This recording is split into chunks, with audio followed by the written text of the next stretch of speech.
तो निश्चित है कि आपको श्राप अपने आप लग जाएगा। वो देगा नहीं, वो बोलेगा नहीं, आपको लग जाएगा।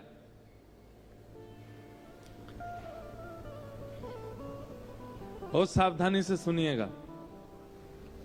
भक्तिमती मीराबाई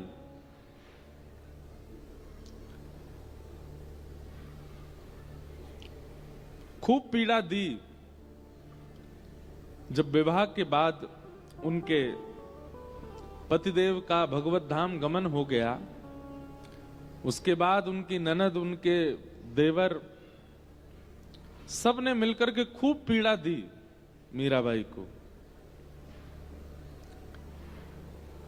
पर मीराबाई ने कोई प्रत्युत्तर नहीं दिया। एक समय आने पर जब पीड़ा मीरा से अधिकों को होने लगी, मीराबाई को मारने के लिए विष बनवाया एक वैद्य के द्वारा, पर मीराबाई पी गई, कुछ हुआ नहीं उनको, तो वैद्य को ही विष पिला दिया। तब मीराबाई को कष्ट हुआ कि मुझे पीड़ा दी जा रही थी तब तक तो ठीक था, लेकिन अब मेरे अलावा औरों को भी कष्ट दिया जाता, अब मेरा यहां रहना ठीक नहीं। और गोस्वामी तुलसीदास जी से अनुमति लेकर के मीराबाई चली गई। जैसे ही मीराबाई ने मेवाड़ का त्याग किया, मेवाड़ में भूखमरी होने लगी। वर्षा नहीं हुई कितने वर्षों तक। पृथ्वी ने अन्न उगाना, फल उगाना, वनस्पतियों को प्रकट करना बंद कर दिया। अनेक प्रयास करने पर भी किसी भी प्रकार का कोई प्रयोजन नहीं हुआ। कितने वर्षों तक वर्षा नहीं हुई वहां पर, और इसके कारण लोग पलायन करने लगे, और जो पलायन नहीं कर पा रहे थे उनकी वहीं मृत्यु होने लगी। तब तत्कालीन मेवाड़ के जो राजा थे, मीराबाई के देवर राणा, उन्होंने किसी गुरु से जाकर के कहा कि हमारे मेवाड़ को पता नहीं क्या हुआ है, यहां कुछ नहीं हो रहा है। तब उन्होंने आज्ञा करके कहा, वैष्णव अपराध, तुमने किसी भक्त को पीड़ा दी है, और भक्त को पीड़ा देने पर भक्त तो श्राप देता नहीं, पर उसके चित्त को जब पीड़ा होती है ना, वो पीड़ा ही श्राप रूप बन जाता है। जब तक वो भक्त स्वयं आकर के अगर इस भूमि को और यहां के लोगों को क्षमा नहीं करेगा, तब तक यहां ऐसी स्थिति बनी रहेगी। तब राणा जी को पता चला कि मैंने अपनी भाभी मीरा को बहुत कष्ट दिया है, और तब मीराबाई को वापस बुलवाने के लिए उन्होंने अनेक प्रयास किए, पर मीराबाई लौट करके नहीं आई। द्वारिकाधीश से प्रार्थना कर दी कि मेवाड़ आनंद में हो जाए, खुशहाल हो जाए, मेवाड़ में सब सुखी हो जाएं, आप कृपा कर दो, पर मैं अब वापस नहीं जाऊंगी। तब कहते हैं मीराबाई की कामना की पूर्ति के लिए ही हमारे श्रीनाथ जी मेवाड़ में आकर के विराज गए। भक्त का अपराध दूर करने के लिए भूमि से ठाकुर स्वयं पधारे। फिर आज भी श्रीनाथ जी मेवाड़ में विराज रहे हैं। तो ऐसा नहीं होता है कि आपने कुछ गलत मुझसे बोल दिया या आपने किसी वैष्णव का अपराध कर दिया तो वो हाथ में जल लेकर के कहेगा जा तेरा नाश हो जाए, ऐसा नहीं होता है। आप किसी वैष्णव को पीड़ा दे देते हैं, वो शांत होकर चला जाता है, वही श्राप है आपके लिए। किसी वैष्णव का, भक्त का, ब्रह्मनिष्ठ का कभी कोहित मत चाहिएगा। और रही बात, कई लोग ऐसे होते हैं वो बात बात पर श्राप ही देते रहते हैं। कई लोग ऐसे होते हैं उन पर श्राप ही होता है, बोले अच्छा तेने अगर मेरे संग ऐसा किया तेरे संग ऐसा हो जाएगा। तो जो बात बात पर श्राप देते हैं, कलयुग में उनकी बात का कोई प्रभाव नहीं होता। मैं एक बार कहीं बता रहा था कथा में कि मैं गिरिराज जी की परिक्रमा दे रहा था, तो परिक्रमा देते देते मेरे पीछे 2-4 बालक चल रहे थे, कुछ दे दो दे दो दे दो मांग रहे थे। और एक को दे दिया, वो अपने रिश्तेदारों को लिया और मांगो। अरे मैंने की खाली जेब है मेरी, कुछ है नहीं मेरे पास। बोले दे दे तेरा भगवान भला करेगा, यूं होगा त्यों होगा। जब नहीं दिया तो बोले रुक जा आगे चल तेरा पांव टूट जाएगा।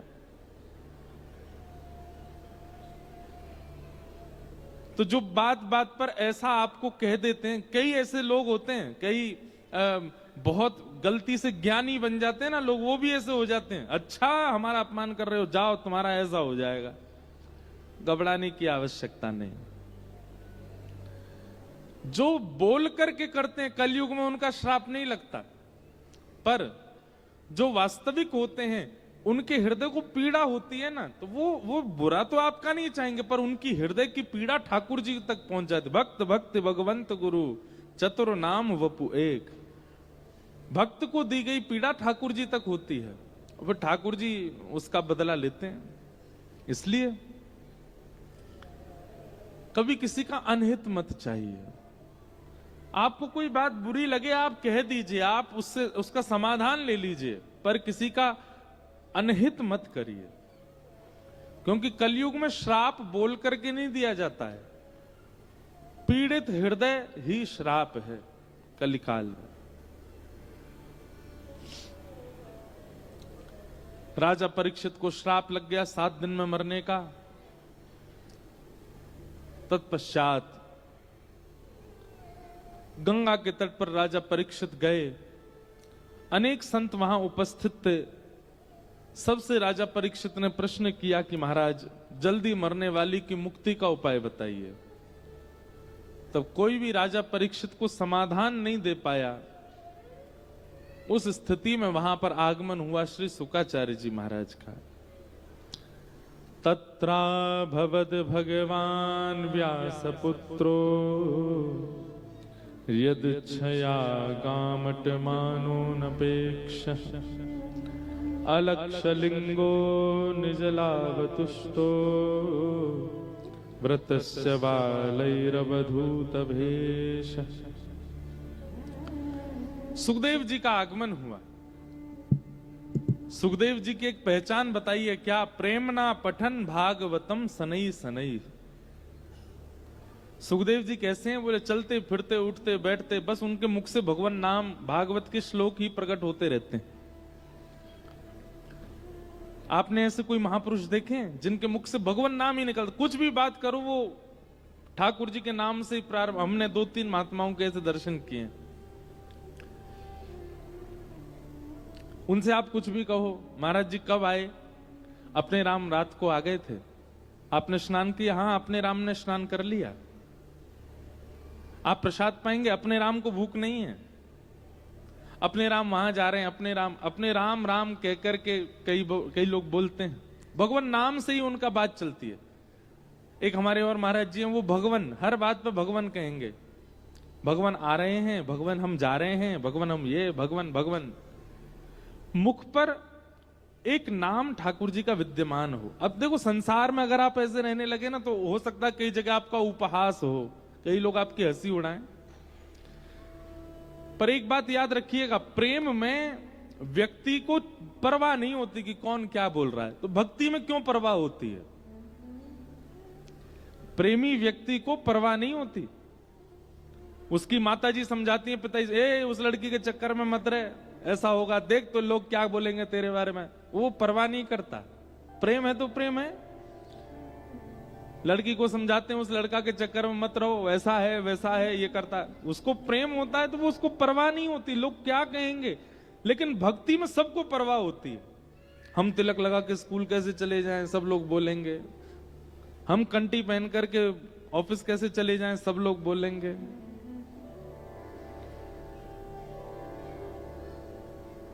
हम प्याज क्यों ना खाएं, हमारे दोस्त क्या बोलेंगे। हम पिए क्यों ना, वो लोग क्या सोचेंगे। परवाह आपको भक्ति में ही होती है, प्रेम में नहीं होती। जबकि जिस प्रेम में आपको परवाह नहीं हुई है, जिस प्यार में आपको परवाह नहीं हुई है, उस प्यार में कुछ दिन बाद आपका वो प्रेम घट जाता है उसी व्यक्ति से जिसके लिए आपको परवाह नहीं थी। और यहां तो प्रेम सदा वर्धमान होने वाला है, यहां परवाह क्यों होती है? अगर एक बार भी आप कृष्णाश्रित हो चुके हैं, कृष्ण पथ पर चल चुके हैं, भक्ति पथ के अनुगामी हो चुके हैं, हमारी हाथ जोड़ के विनती है, परवाह मत कीजिएगा। फिर शिखा रखने में भाई लोगों को, तिलक लगाने में भाई लोगों को, कंठी पहनने में, धोती पहनने में, बगलबंदी पहनने में, चंदन लगाने में, रज लगाने में परवाह नहीं होनी चाहिए। सौभाग्य है हमारा।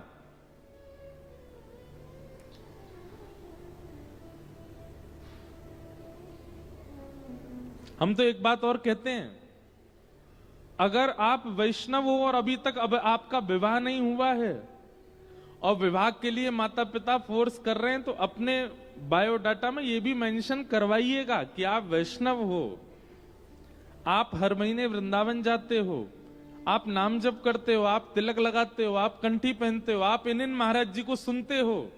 ये सब भी आपके बायोडाटा में आपका वैष्णव स्वरूप भी होना चाहिए। उसको हम छुपा देते हैं, उसको नहीं बताते।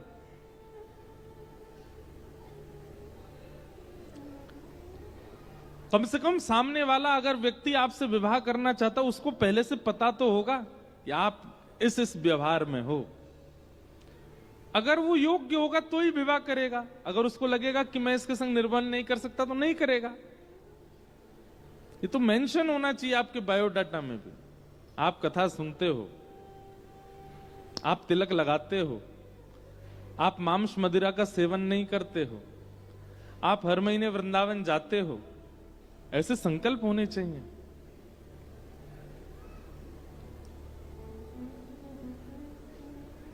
और हम तो एक बात कहें, जैसे कई बच्चों की डिमांड होती है, हमारा जिससे ब्याह हो कम से कम डॉक्टर होना चाहिए, सिविल उसकी नौकरी होनी चाहिए, इतना पढ़ा लिखा होना चाहिए, इतना सुंदर होना चाहिए, ऐसा होना चाहिए, वैसा होना चाहिए। लोगों की डिमांड होती है कुछ, और फिर वो डिमांड अगर दिख रही होती है तो बाकी चीजों को नजरअंदाज कर दिया जाए। चलो ये है, डॉक्टर है, भले ही उसका घर नहीं है, बना लेगा, डॉक्टर तो है, चलो ऐसा है, बाकी की चीजें नजरअंदाज की जाती हैं। अगर आप वैष्णव हो तो आपके होने वाले संबंधी, आपके होने वाले जो, उसमें एक वैष्णव लक्षण तो होना चाहिए। ये पूछिए उससे। अगर वैष्णव लक्षणों से विमुक्त है तो चाहे कितना भी श्रेष्ठ क्यों ना हो, आप विवाह नहीं करो।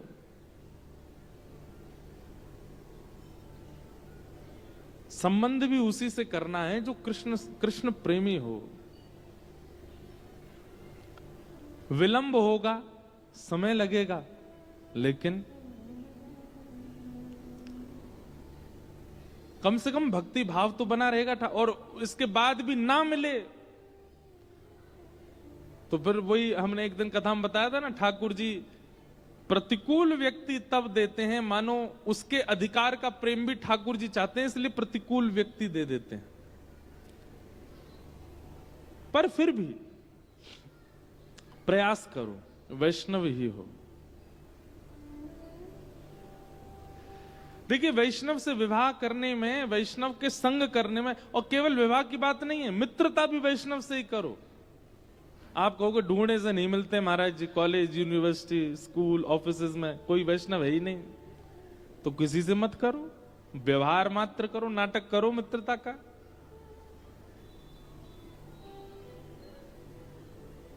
संबंध उसी से बनाना है जो भगवत प्रेम में विद्यमान हो। डॉक्टर से ही ब्याह करता है, चार्टर्ड अकाउंटेंट से ही ब्याह करता है, इंजीनियर से ही ब्याह करता है संभवतः। वैष्णव कहीं भी कर लेता है, ऐसा क्यों? वो भी वैष्णव से ही करे, वैष्णव से ही मित्रता, वैष्णव से ही विवाह, वैष्णव से ही सारे संबंध।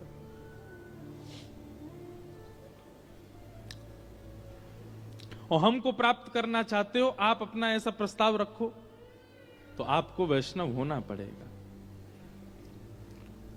अंगद जी महाराज की चरित्र आता है भक्तमाल जी में।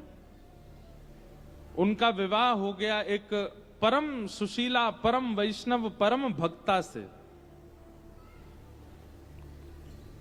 वो नित्य कथा सुनती थी, नित्य मंदिर जाती थी, नित्य भगवत सेवा करती थी, पर संभवतः अंगद जी जो थे वो बिल्कुल भक्त नहीं थे, भगवत भक्त नहीं थे, पत्नी भक्त पूरे थे, पत्नी के भक्त थे।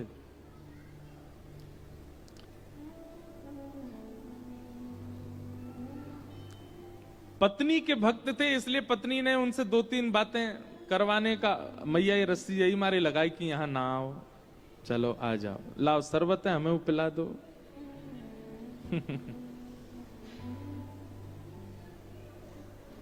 क्या चाय ले जा रही हैं कि शरबत है? हैं? चाय? श्रोता चाय पिएंगे, कथा सुनेंगे?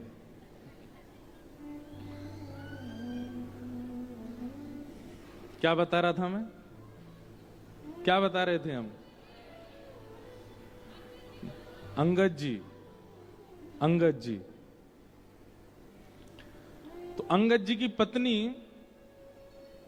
उसने मन में विचार किया कि ये मेरे तो पूरे भक्त हैं, मेरी आज्ञा पूरी मानते हैं, तो अपनी आज्ञा से ही वो ले जाती थी। अच्छा आप हमसे बहुत प्रेम करते हैं? बोले हाँ चलो आज मंदिर चलो हमारे लिए। तो उनके लिए मंदिर जाते थे, उनके लिए संतों को प्रणाम करते थे, उनके लिए कथा में जाते थे।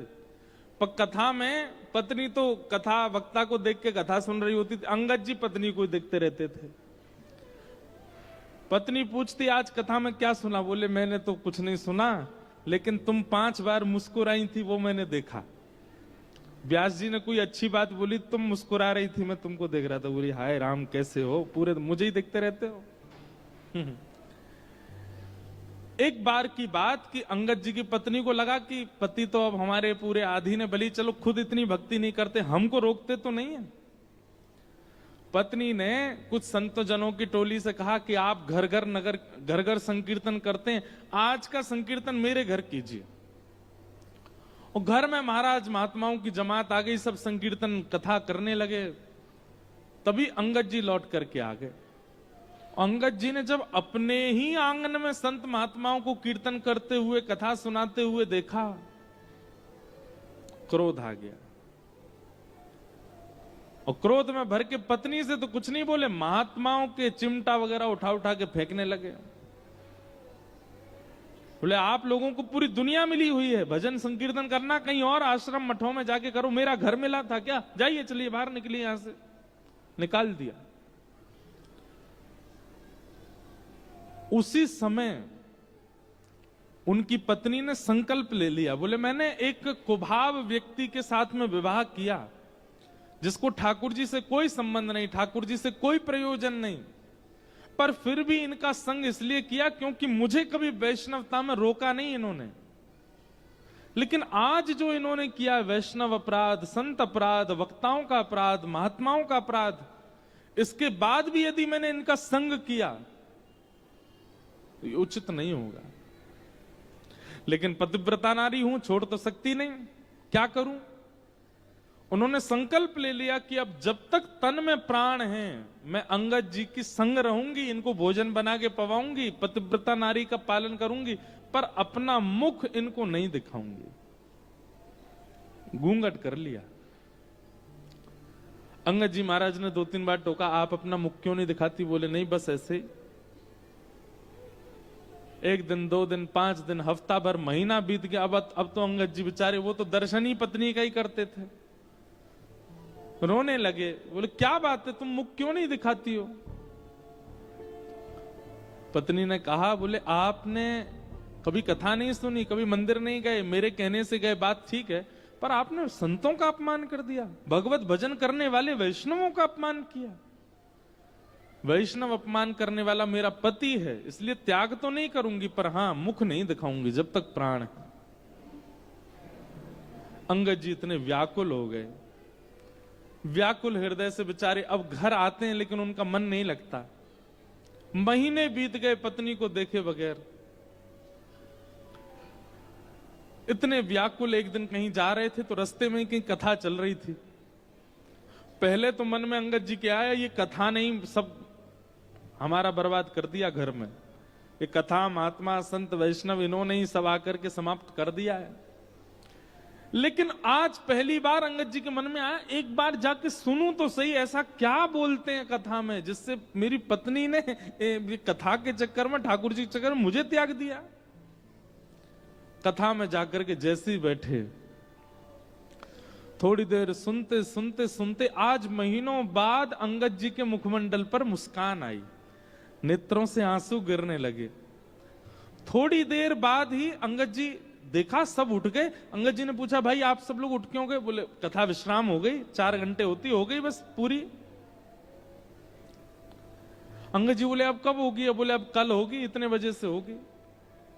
अंगद जी घर गए, लेकिन आज भूख प्यास नहीं लगी, नींद नहीं आई, रात भर प्रतीक्षा कर रहे हैं कब समय आवे, कब मैं फिर से कथा सुनने जाऊं।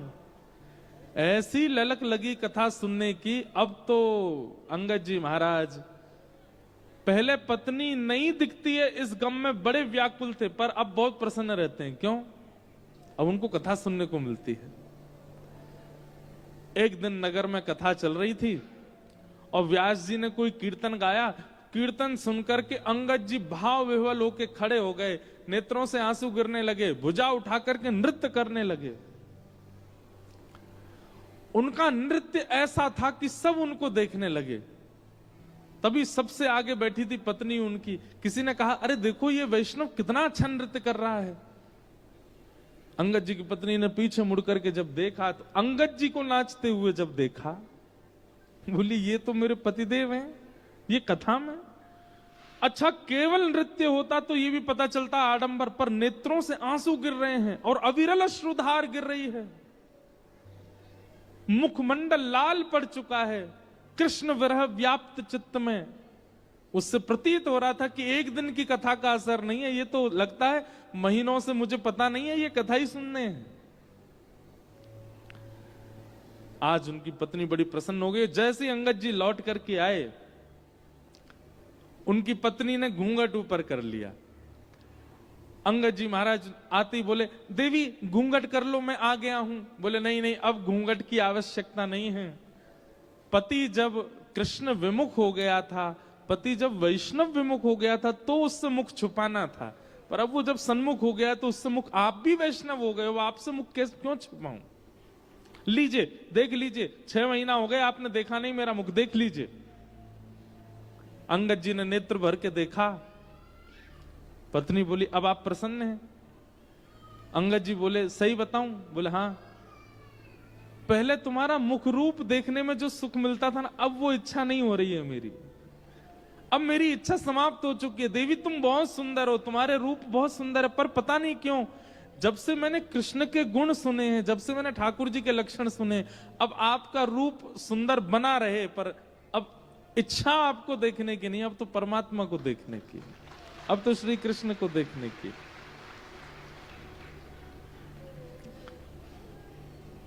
अंगद जी की पत्नी, उन्होंने ऐसा संकल्प लिया कि जिसके कारण उनके पति भगवत युक्त हो गए। हम इतने कठोर कदम उठा सकते हैं भक्ति भाव में? नहीं, नहीं उठा पाएंगे।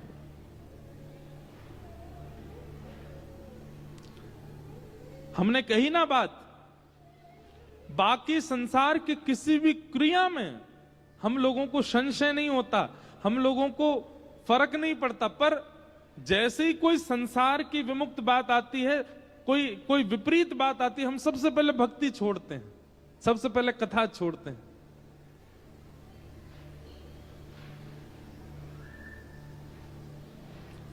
अभी सागर में हमारी कथा थी, वहां एक वैष्णव बालिका आई कथा में। तो कथा के बाद जब सुबह मिलने के लिए आई, तो अब रूप से पता चल जाता है कि कुछ क्रम चल रहा था विवाह का उनके घर। तो आकर के बोली, महाराज जी मेरा विवाह है परसों, हमको निकलने नहीं दिया जाता बाहर, पर हमें पता चली कि कथा होने वाली है सागर में। हम घर वालों से लड़ लिए कि नहीं जाएंगे, महाराज जी आ रहे हैं, कथा हो रही है, इसमें तो जाना है। लोगों ने बहुत रोका टोका, बातें भी बनाई रिश्तेदारों ने, पर हमको कोई फर्क नहीं पड़ा कि ठाकुर जी आए, गिरधर लाल जी आए हैं, तो दर्शन तो करना है। जैसा त्याग, जैसा समर्पण,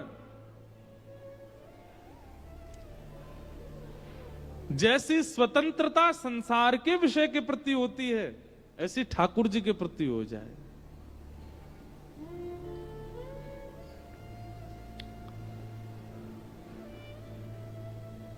श्री सुखदेव जी महाराज का आगमन हुआ।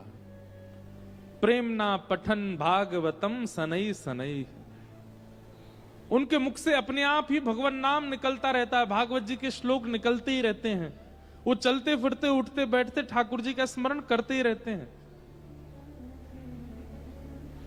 देखिए, एक बात हम आपसे कहें, हो सकता है कई लोगों को हमारी बात अनुचित लगे, पर हम एक बात आपसे निवेदन करना चाहते हैं। कई लोगों को हमने देखा है, कई महापुरुषों को भी हमने देखा है, वो चलते फिरते ये जपते रहेंगे, हाथ में लिए घूमते रहेंगे। छोटी छोटी मनका वाली भी होती है, उसको ऐसे लिए घूमते रहेंगे। जैसी चाय आ जाएगी सो पकड़ के चाय भी पी लेकर हाथ धोके फिर जपते रहेंगे। ये दिखाना नहीं है। 24 घंटे हाथ में माला। हमारे पूज्य पिताजी महाराज कहते हैं, ठाकुर जी उस दिन मिल जाएंगे जिस दिन माला जपते जपते जपते माला छूट जाए, नाम ना छूटे। ये साधन है।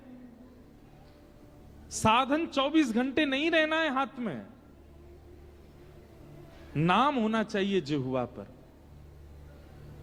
इसके बिना अगर नाम प्रकट नहीं होता है तो कहीं ना कहीं आपकी भक्ति में चूक है। आपको जरूरत पड़ती है, एक साधन मिलेगा तो ही आप नाम जप कर पाओगे। हमारी कई परंपराओं में माला झोली संग रख करके नाम जप करने की वो परंपरा बनी रहे, उसका खंडन नहीं है। पर उस परंपरा से विलग लोग भी कई ऐसे हैं, वो 24 घंटा ठीक है, कथा सुन रहे हैं, माला नाम जप चल रहा है, वृंदावन जा रहे हैं, नाम जप चल रहा है, मार्ग में है, नाम जप चल रहा है, चलता है। पर चलते फिरते उठते बैठते खाते पीते और नाम जप चलते ही जा रहा है, ये इसकी आवश्यकता नहीं है। नाम हृदय में होता है, नाम जिह्वा पर होता है, नाम मन में होता है, वहां चलते रहना चाहिए।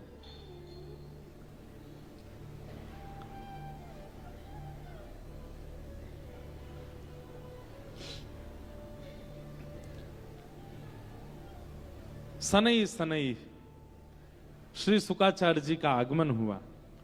परीक्षित जी सन्मुख बैठे थे।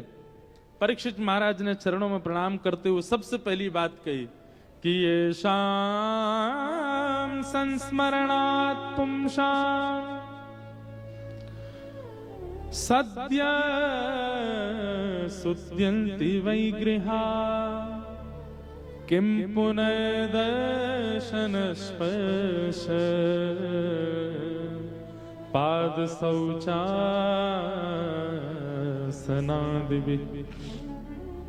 महाराज, मैं आपके चरणों में प्रणाम करता हूं। आप जैसे महापुरुषों का घर बैठकर के स्मरण करने मात्र से पवित्रता आ जाती है। हमारे राधा वल्लभ संप्रदाय में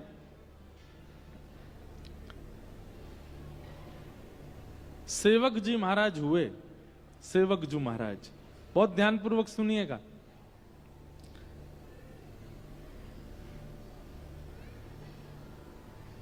सेवक जू के चरित्र में एक बहुत सुंदर कथा आती है। देखिए, बहुत ध्यान से सुनिएगा, बहुत बड़ी एक रहस्यात्मक बात है। हमने लिख रखी है एक जगह, इसलिए हम वहीं से देख के बताएंगे। तो श्री सेवक जू महाराज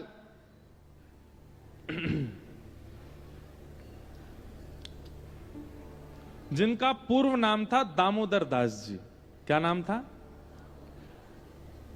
आप जबलपुर के पास के निवासी थे, मध्य प्रदेश में। तो आपके एक मित्र थे चतुर्भुज दास और आपका नाम था दामोदर दास। तो एक दिन की बात है कि श्री सेवक जी नाम उनका बाद में पड़ा, पहले इनका नाम दामोदर दास था। तो दामोदर दास जी, चतुर्भुज दास जी, उन दोनों का सत्संग के प्रति, भक्ति के प्रति, भजन के प्रति पहले से ही बहुत रुझान था। तो कभी भी नगर में कोई संत आते थे, महापुरुषों की टोली आती थी, तो ये दोनों जरूर जाते थे और जाकर के उनके मध्य बैठ करके कुछ चर्चा सुनते थे, उनकी सेवा करते थे।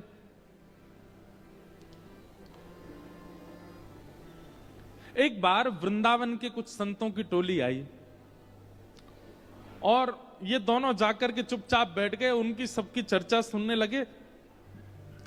तभी उन महापुरुषों ने ऐसे निकुंज रस का भाव कहा। निकुंज रस किसको कहते हैं? जहां पर रास विलास, जहां पर प्रिया प्रियतम की अंतरंग चर्चाएं, जहां पर मान लीला, दान लीला आदि आदि लीलाओं का चर्चा का प्राकट्य प्रादुर्भाव होता हो, विशेष रूप से रास का भाव जहां प्रकट होता हो, उसको निकुंज लीला कहते हैं। तो जैसे ही निकुंज लीला का उन्होंने वाचन सुना तो दामोदर दास और चतुर्भुज दास दोनों अत्यंत लीन हो गए लीला में, मानो जैसे खो गए हों।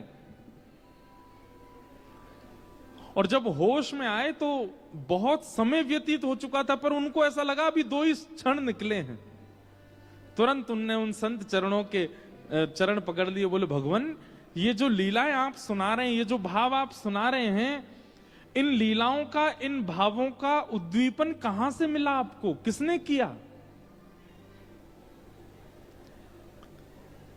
तब उन संत महापुरुषों ने बताया, बोले वृंदावन में श्री हित हरिवंश महाप्रभु विराजते हैं, उनके द्वारा ये भाव प्रकट किए गए। उसी समय चतुर्भुज दास और दामोदर दास जी के चित्त में आ गया कि हम वृंदावन जाएंगे और श्री हितरवंश महाप्रभु के अनुगत्य को स्वीकार, उनके ग्रहण करेंगे। लेकिन किसी कारणवश नहीं जा पाए वृंदावन, बहुत दिन हो गए। एक दिन उन्हीं संतों की टोली फिर आई और फिर से उनसे चर्चा जब सुनी तो चर्चा सुनने के बाद दामोदर दास, चतुर्भुज दास दोनों ने कहा अब हम वृंदावन जाने के लिए तैयार हैं, अब हम जाकर के उनका आश्रय लेंगे। तभी उन संतों में से किसी ने कहा, बोले भैया अब तो बहुत विलंब हो गया। बोले क्यों? बोले महाप्रभु जी तो भगवत लीला में प्रवेश हो गए। हितरवंश महाप्रभु मानसरोवर यमुना पल्ली पार ठाकुर जी का चिंतन करते करते ठाकुर जी की लीला में ही प्रवेश कर गए हैं। ये बात जैसे ही सुनी दोनों व्याकुल हो गए।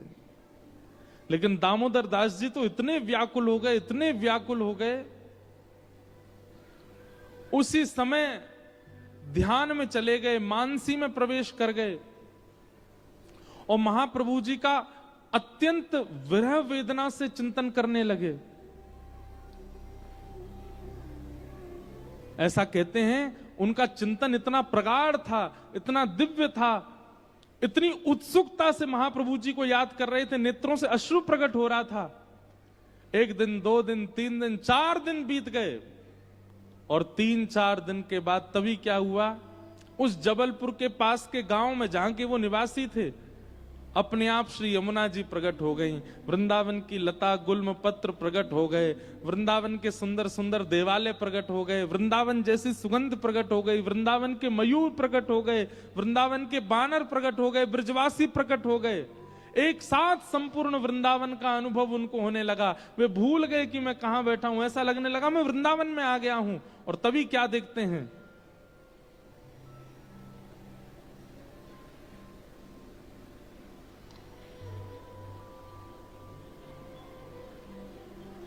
बिस्कुट आए हैं, चाय भी आ गई, बिस्कुट भी आ गए।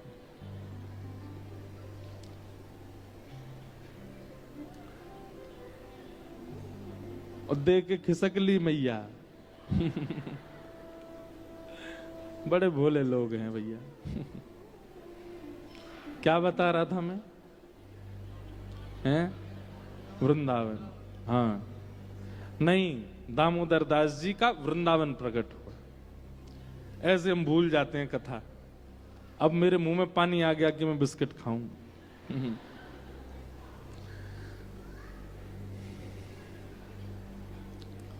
सब कुछ वहीं प्रकट हो गया।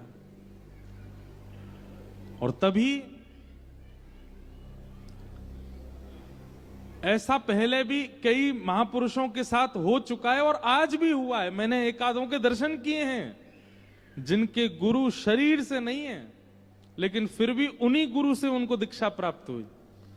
हितरवंश महाप्रभु प्रकट हो गए, प्रकट होकर कहने लगा, अरे क्यों रोते हो, क्यों इतने व्याकुल हो रहे हो, क्यों इतने विरह भाव में?